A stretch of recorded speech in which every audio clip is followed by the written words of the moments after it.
you start by questioning the question. What I would like to review is the idea of what is analysis. Literary analysis is the combination of shallow analysis, which we also know as reading comprehension, which is going to be the who,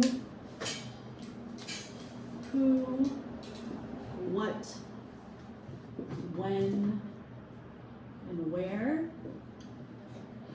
All a good analysis will have those things. And then what we're really focusing on is deep analysis. Deep analysis is our big deal stuff. And deep analysis has to do with how first, and why. And in the IB, we usually break this down to the how looks like in what form.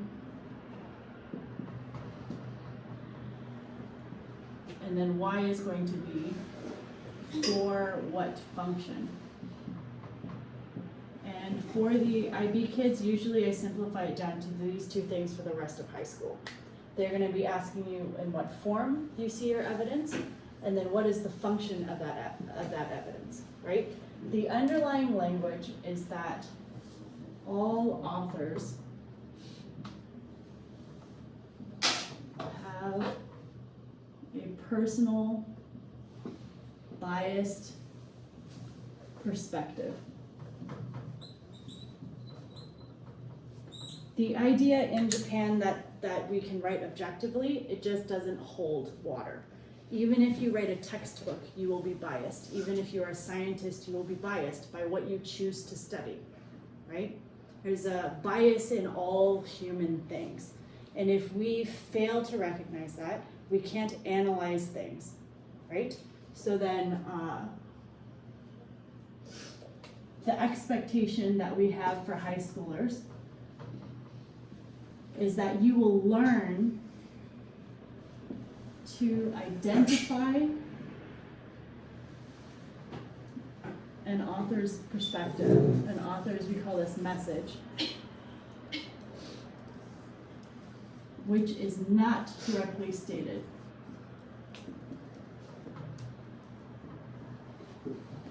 So like I said this morning, it will not be obvious, it will not be in one line, it may be in a memorable line, but it's not one completed thought, yes? We need to find what the author's perspective is on this. We have been introduced to a new world that is totally fictional, except the locations are very real, and we are never introduced to this author, Kira, in the text of the book, not directly. But if we read it, we will understand what she is trying to tell us. And it could be many messages, but it is your job to figure out like one at a time, yes? Okay, so then the how is going to be our literary devices. These are the easiest ones to spot. So these are going to be why you need to understand, especially things like metaphor, irony. That there are three kinds, remember, so there's 3 types of irony. And for us this week, the big word was allegory, which is when a simpler story represents a larger idea.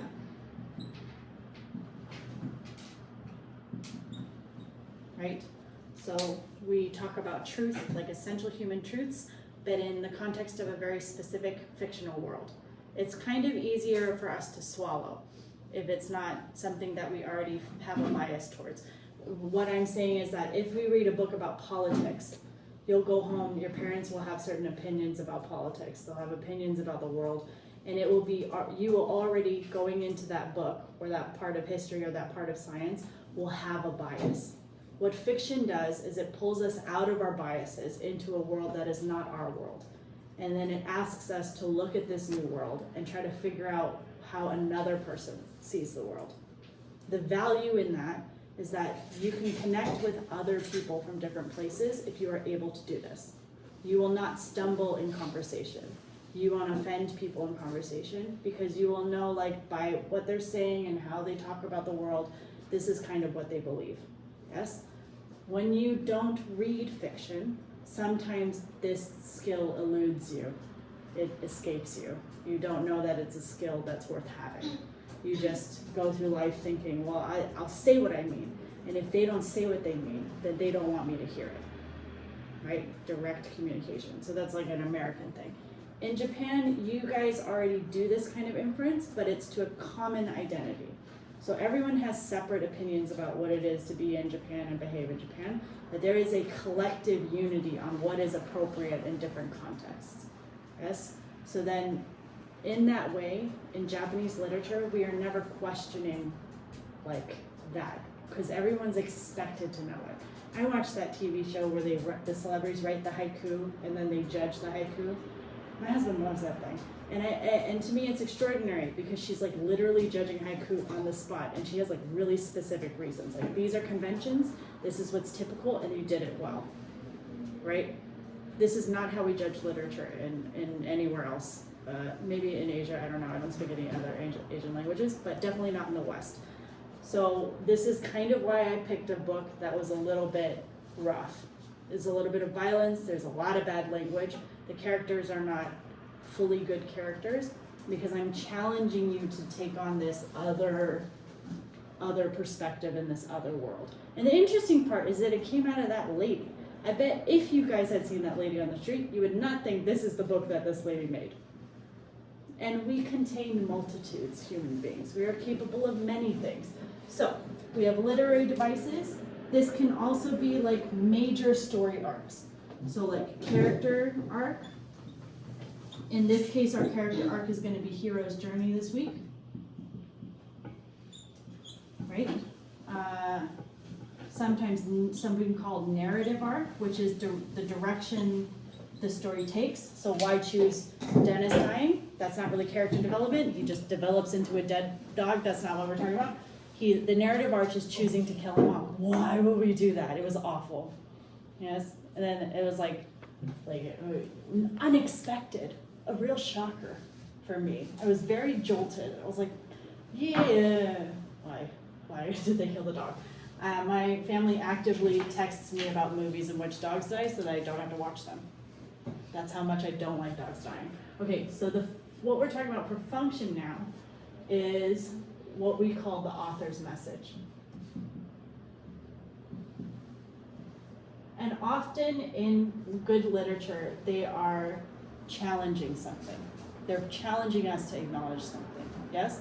So I noticed that in a lot of the early theses for kids who are coming in here, they say like, to make us all agree that this, like it's a common building, to tell us what we already know. But what we should be looking for in the author's message is something that the author is kind of challenging us with, pushing it in our faces, yes? So there are positive things, so the author can support something, right? Or celebrate something. Or negative could be criticize. Or the really strong one is condemn. If you say something's like bad, you condemn it, like it's bad. And then neutral would be like explore, right? Or consider, like think about. But in all of these things, these are all challenging. The point of literature is to challenge us. It's not to tell us what we already know, otherwise we wouldn't have to read it. That's why YouTube is invented, for entertainment. Sometimes literature is for entertainment, but it's not the ones that we analyze that much. Only if we're analyzing it for humor's sake, like why is this funny? And that's the job of a comedian, which is not what we're doing this week. So in analysis, we are looking for something, the author is trying to make us think positively about something, make us think negatively about something, or make us think more about something that maybe we haven't thought about before. Yes? And I know Akitaga is already connected to tech. Yeah, I think that happened in the last book you read. Oh, You're already fixated on technology as the part of the message. I am? Yes. Oh. Which would work for an IO, but it's not going to work here. So sometimes you get attached to an idea that you think this is the idea of the book, and you fail to respond to the prompt because you're so attached to the idea that you've examined. You've said, I've uncovered something, and it's valid and it's true, but it's not related to the prompt. So this is what literary analysis is. You take a picture of it, and then I'm gonna flip the thing. Does anybody need to take a photo? You're gonna flip it. Because I need to we're doing question, all right. Questioning's a question.